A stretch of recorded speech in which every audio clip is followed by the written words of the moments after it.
Λοιπόν, παιδιά, αυτό είναι ένα σέλι.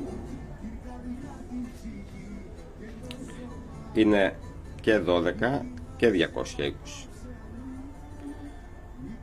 Μπορεί να κάνει, να δώσει εντολή, να γράψεις κώδικα μέσα,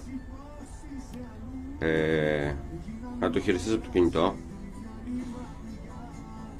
να το δουλέψει και σαν συνταγερμό, και έχει και το βλέπεις και στο κομπιούτερ,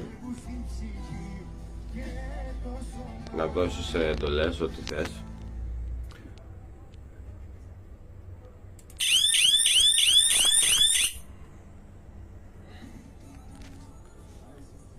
Και μας ειδοποιεί και στο κινητό.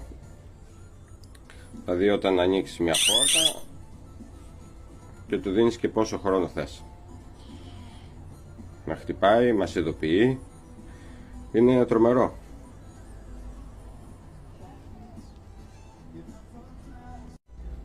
Αυτό θα το βάλουμε εδώ στις παγίδες αυτές, που θα το βάλουμε σε ένα οικόπεδο που δεν θέλουμε να μπει κανένας μέσα, γιατί όποιος μπει θα μας ενημερώσει και θα χτυπήσει και ο συναγερμός. Τώρα γίνονται δοκιμές, να γράψουμε τον κώδικα, να βάλουμε τα σενάρια και βλέπουμε. Θα κάνω βίντεο. Και μια παράληψη. Αυτό θα μπει με φωτοβολταϊκό, γιατί δεν έχουμε και ρεύμα εκεί. Και είναι και 12 βολτ. Είμαστε μια χαρά.